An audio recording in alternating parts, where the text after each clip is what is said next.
A cat lover with more than 20 years of experience in testing. About testing the progressive web apps, Elizabeth Fiennes, ladies and gentlemen.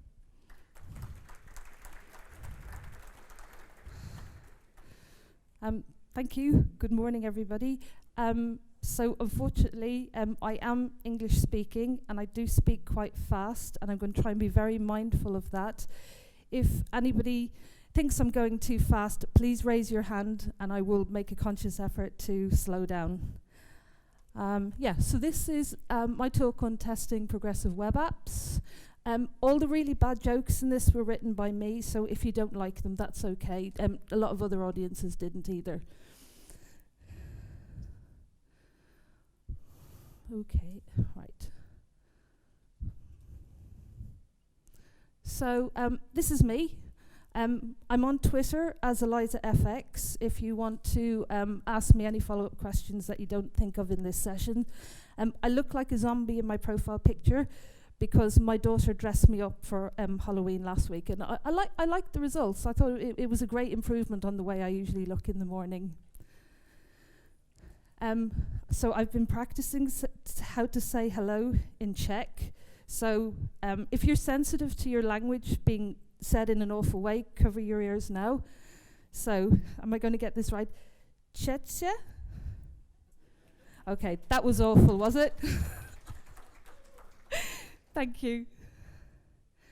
Okay, so the backstory about how I ended up having to figure out how to test progressive apps was I went to work for a company in 2016, and they noticed for their main e-commerce app, the amount of downloads from the App Store was dropping significantly month on month.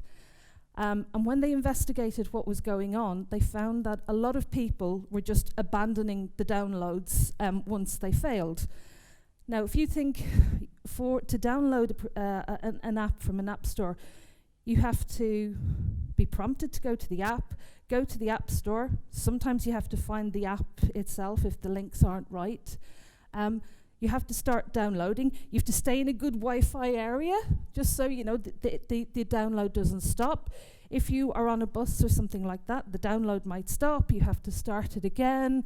So we could kind of see why people were getting quite fed up trying to download our app and basically just abandoning the process altogether. So the architects on the program decided we're going to start basically an MPV of a PWA, which our users won't have to go to the App Store to download. So this might help us retain and make a few more customers. This was great, except there were very few companies at the time doing progressive web apps. And although there was a bit of information on how to develop them out there, there was nothing, and I mean nada, on testing. So I asked around some of my testing friends, have you worked with this kind of tech before? And the most common reaction I got was, no, what are they? I've never heard of them. So that wasn't kind of great for me.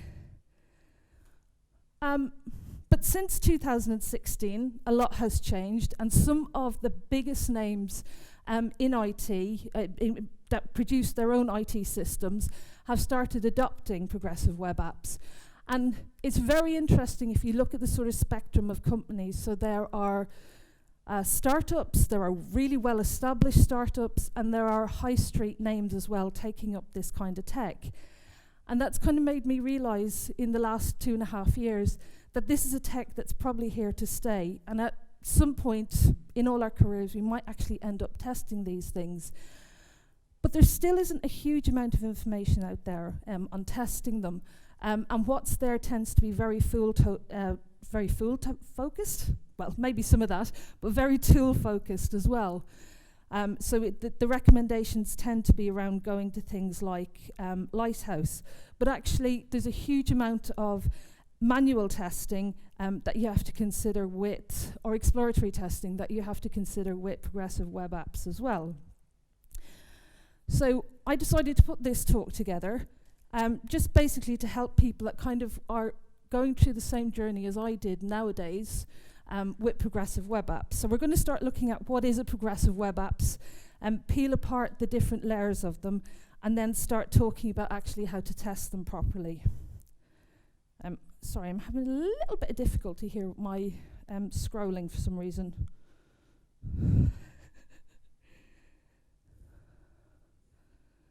It's just not going from one screen to the other.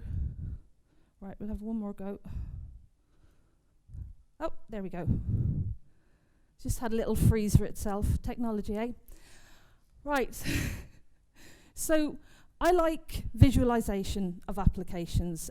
When I can sort of see something peel down to its various layers, it helps me understand the interactions between different parts of an application. So with a progressive web app, from the user perspective right down to the back end, you've got a UI in the front end, you've got some locally cached data, and then via URLs, this connects to a server-based service worker that basically serves dynamic content via URLs, and it pulls that content for rendering from a different server cache. So that's application, content, picture, things like that. That's dependent on a server cache of URLs. And then in the background, you've got your database for your preservation of information states, and then maybe integrated applications for your permissions or your third-party integrations as well. So as of today, and this might change tomorrow because PWAs are a very rapidly changing technology at the moment, all PWAs have the following properties in common. So they have a manifest, and the manifest basically sets out how they behave and what they connect to. They're secure, so they all go over HTTPS.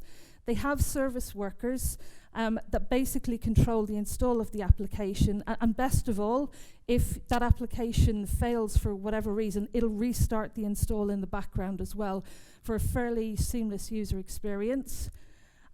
They attempt to be accessible to all, and they attempt to be responsive as well. And we'll go into what these mean in more detail. So general testing advice, if you want to go away and sort of have a framework in your mind about how to test PWAs, I mean, ask all the questions, do what testers do best. But do consider, you know, do I need to worry about something for a browser or device specifically, or both? What's going to be stored on local storage? We got caught out in the early days because we didn't anticipate what would happen on devices with low amount of storage on them, which can be quite common if people don't have memory cards or something like that in their phone for their apps to save stuff to. What's going to be configurable by the user? What absolutely will not be configurable by the user? And what are your display modes? So do certain pages need to be in landscape? Are you going to enforce portrait across the application? All that kind of thing. So I'm going to go through those 5 properties of a PWA in detail now. So this is a very lightweight manifest that I created just as an illustration of what potentially could be in the manifest. If your developers give you a manifest that looks like that, give it back to them very fast, because this doesn't really do anything. I haven't got a proper URL for it to start my application in there. My display is only standalone. My orientation only supports portrait.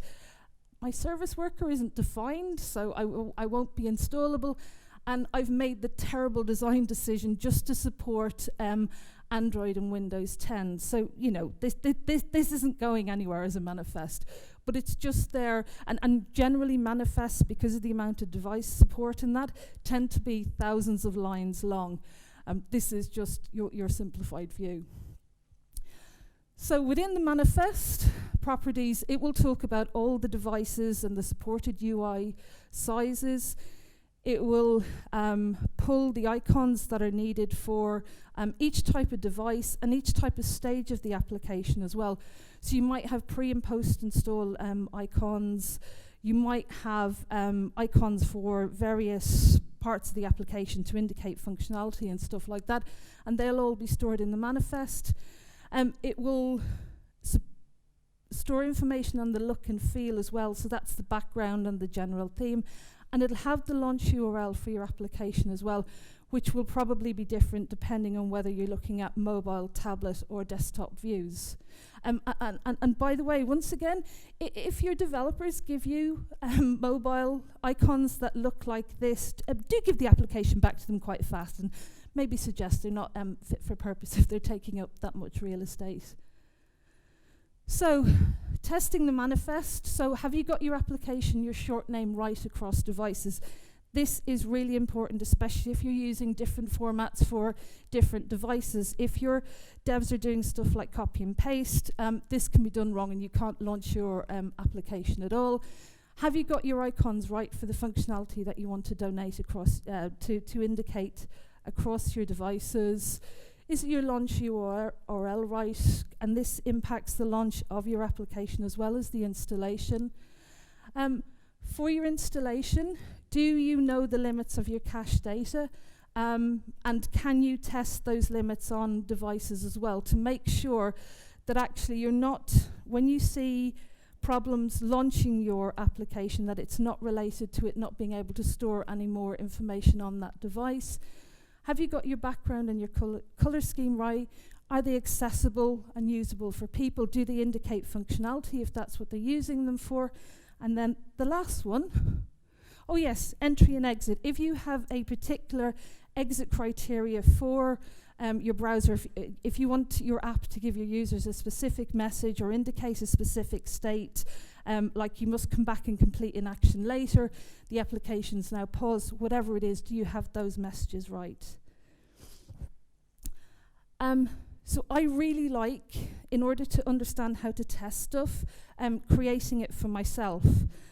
So I learned to test APIs by basically coding a really terrible one in JavaScript and making the poor developers go, oh my God, and then show me how to do one properly. For PWA, we were really lucky. Again, we decided to build our own. This very nice site had been put in place.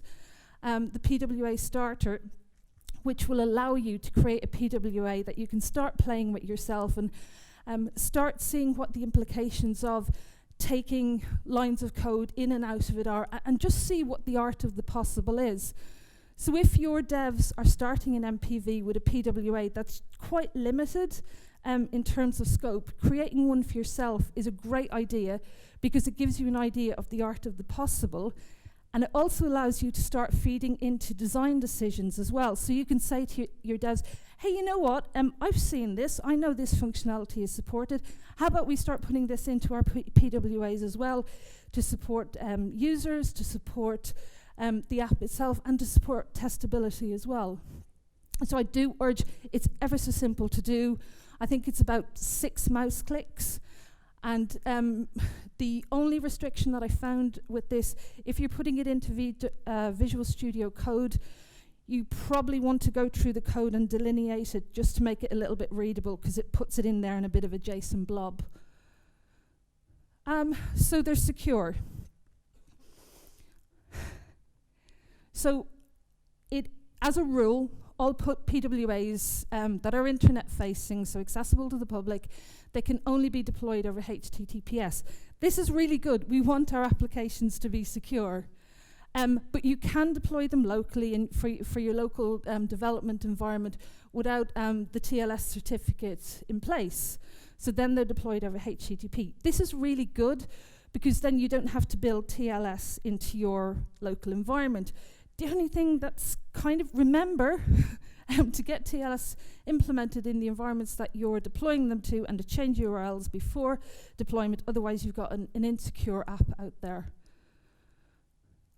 So testing for security, it's standard security testing for web apps, really. It doesn't deviate much from this. So try and inject data into it using the OSWAP set of tools.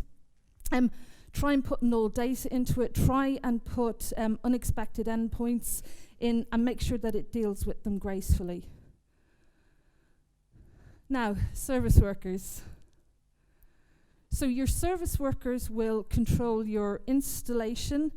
It'll make sure that the user has a smooth install experience, so that if for some reason they go from bad Wi-Fi to good Wi-Fi or whatever it happens to be, the service worker is clever enough in the background to restart that install if it fails, making a seamless experience for the user. So it kind of gets rid of that going to the App Store, having to download failing, having to reinstall and restart again. It also controls notifications, which are as annoying as they're useful. So you know when you install a new app on your phone and suddenly you've 7,000 notifications coming through and you're like, what on earth? PWAs want to give you control of that experience, so they should ask you at the point of install if you want to enable notifications. That's just good design. If your PWAs aren't prompting the user to take control of their notifications, you need to make your devs aware this is something that needs to be written into the app. They allow you to take control of your offline content as well. So you will have a degree of caching done on the phone, but you will also have the option to be able to to keep the state of the application. This is really useful if you're deploying your game content through progressive web apps, because you can pause states in the application and that will be maintained across devices as well. The other thing that's quite useful is the hardware integration, and this is the bit that probably has the potential to go the most wrong out of everything with a service worker. So hardware integration is giving the progressive web app permission to talk to your, if it's a sound card on a PC, a camera on a mobile, it should preserve the options that you've asked for that hardware and interact with it in the way that you've specified it. And you should be able to specify it. It is your device after all. So yeah, testing the service workers, and this is where you can get really creative as a tester. So don't just install, interrupt that install. If you have an integration with a piece of hardware going on during the install, pull the hardware out if you can. You get to see some absolutely terrific crashes as a result of it. With your caching, verify the assets that you expect to be stored locally on your device. I've talked about what happens if you don't have much storage left, but actually what happens if there's stuff being cached there that's not supposed to be there at all in the first place. During an activation, so this is when you're doing install and giving your details, attempt an update with a service worker in use. So a service worker is supposed to maintain two states, an in-use state and a being updated state. So when you know it's being updated and they're pushing changes to it, attempt an update from the front end. Out of the box, PWAs don't tend to be developed with this in place, so you can see all sorts of wonderful errors by giving things like that a go. For your states, so once you end your interactions with a progressive web app, make sure that the expected state is actually preserved. So I mentioned, for instance, with a game, if you pause the game, that your points, the screen that you were on, the paused status are all maintained, and not just for the device that you're playing on, but maintained across devices as well. And use your dev tools. Don't wait for changes to your progressive web app to be pushed out before you can start checking if they're there. Use dev tools. Put the new endpoints in your dev tools and pull that content down and make sure it works. It saves an awful lot of time and gets you testing closer to the code as well. So they're progressive. And by progressive, we mean that they support accessibility, which is making the web fairer and usable by everyone. So this is for people with issues with sight, hearing, mobility, and cognitive functions. As a quick first pass, you can use tools like Lighthouse or Axe or Wave with your progressive web apps and see what sort of issues they throw up. Now, with a tool like Axe or Wave, they're very, very chatty, and they throw up potentially hundreds of issues. And what you must take time to discuss with your team and understand as a tester is what's actually a genuine issue that affects this app and what's just Wave being a little bit chatty. And I'll give you an example. So Wave might complain about the size of some fonts on some mobiles, but if your mobile has the ability to be able to zoom in or use a magnifier on that font, you have a workaround for that. So that's not really something that you need to worry about. The accessibility audit that Lighthouse uses is probably the one I'm most fond of, because that was the first tool I used to do stuff like this, and we all like our first tools.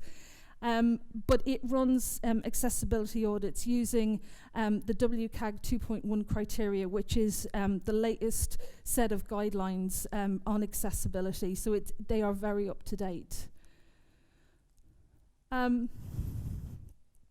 So the nice thing about Lighthouse as well is that you can either run this locally or you can integrate it into your CI/CD pipeline as well, which we've done quite successfully in 2 environments now. And it just gives us a nice, quick, readable report every time that we make changes, so we can see, is there anything we really need to worry about as a team?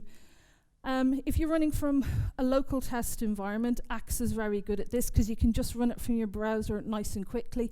And it's not just for progressive web apps. You can use Axe for basically anything with a URL. Wave is really good, but really, really chatty, and you kind of have to understand what's going on at the HTML and CSS layers to be able to understand the type of data that it does. So if I had to recommend a sort of a learning progression through accessibility tools that will support PWA, I would go Lighthouse first, and then Axe. And then when I understand the issues, and I've had chats with my teams to understand the type of issues we need to be worried about with our app, then I'd start having a look at Wave and working my way through the content there. Right, so responsiveness. So if your PWA is built to be properly responsive, it will allow you to do things like move your screen around and make sure that things appear properly on those screens.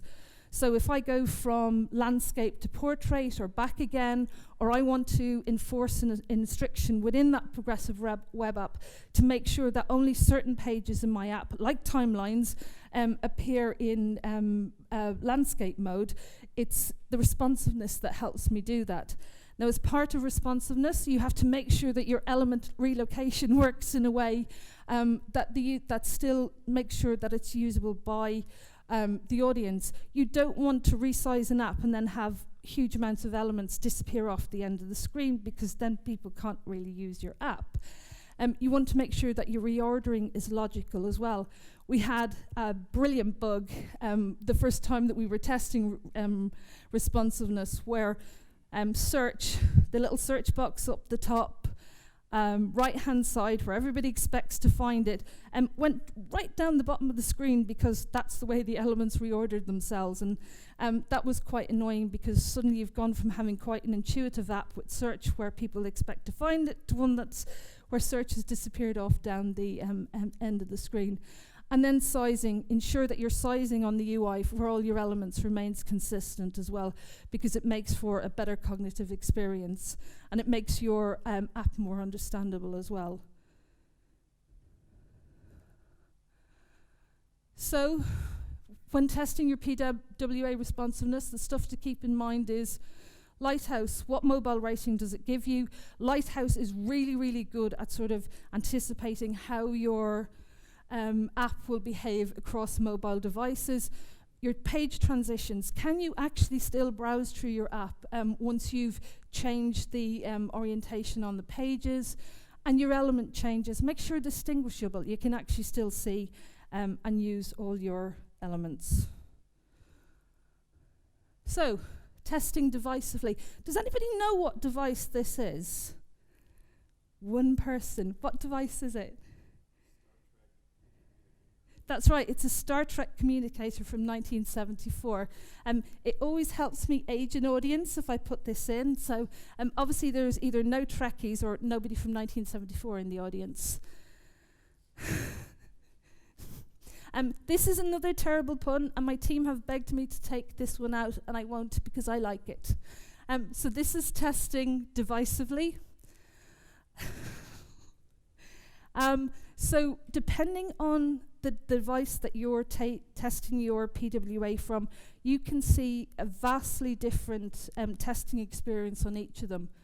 So for Android, you have a web APK file generated, and you need to verify that file is in place, it's the size that you expect, and it has the static assets underneath it supporting it that it needs. Desktop, you'll have an in-app type of experience in the browser where you've got no tabs or address bar, and it takes up the full window width, and it's just the app taking up that space. With touchscreen, we found some great bugs with touchscreen where some elements are supposed to gracefully go off the screen in touchscreen mode because they're not needed, but instead the ghost of them stays there, and what's supposed to be there isn't selectable because this ghost overlay is on top of it. So out of all of these, I tend to hammer the touchscreen most, and I do find a lot of issues with that mode. Also, I'll come over this side a bit because I haven't really talked to anyone here at all. With iOS, so iOS, being iOS, want to do things the way that they want to do things, and until the end of last year, they didn't really have much support for progressive web apps. That's changed a bit now, and what happens is there's a light version of Safari installed for you to browse progressive web apps from within.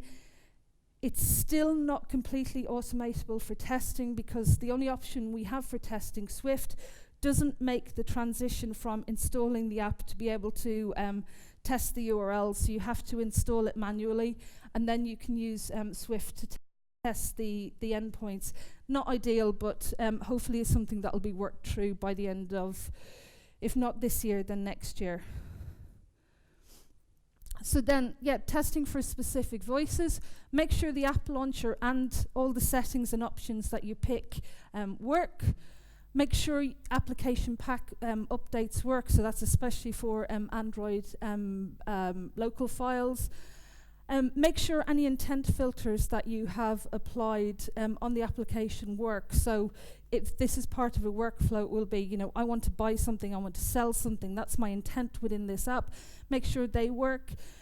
Make sure your hardware permissions are maintained. Oh, and kill that application, okay? Find creative ways to kill it during use, during installation. My favorite way is pulling out hardware. That just makes the best unsupported error messages. So I've hinted earlier on, everything isn't exactly awesome. And these are the ways that everything isn't absolutely brilliant with progressive web apps. They really, really only work well on 3G or stronger internet connections. That's fine for most of the connected world. The Ukraine and Guyana are the only countries where the majority of people are still on a below 3G connection. So if you have customers in those countries, it might be worth delaying your progression to PWA.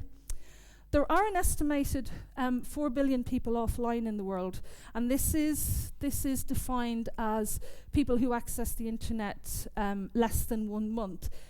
It is estimated when they come online, it will be with second-hand, maybe pre-3G devices, because it's mostly in developing countries. So again, like the UK and Ghana examples, if you have customers in those countries, you might be better off sticking to older web app type experiences and recommending they download from the web store, or just not going to progressive web apps, keeping it all in browser. They are an evolving technology. What's true today mightn't necessarily be true tomorrow in terms of browser support. There is one amazing guy who is working from this URL to keep the world informed of what browsers and what versions of those browsers support PWAs or not. I probably, when I was working on PWAs every day, I was probably on this site 3 or 4 times a day, and I'd see at least one change. So before you start testing, know what the art of the possible is for the browsers that you need to support. Also donate, because he does sterling work. For the price of a cup of coffee, he saves me hours on these sort of projects. So that's it. Any questions?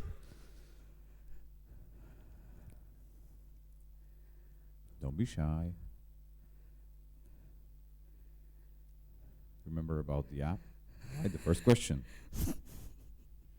Hello. Hello. Are you at all aware of the new ARIA standards coming out for accessibility and how they would integrate into this?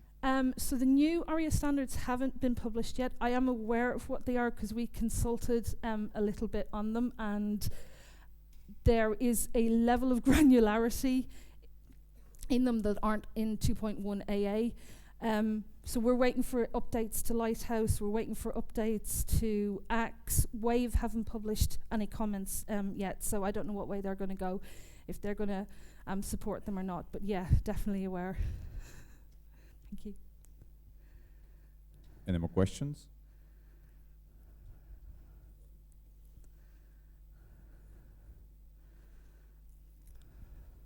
So how automation is going in the PWA world? You said about the possibility to automate with Lighthouse and even integrate it with your CI/CD.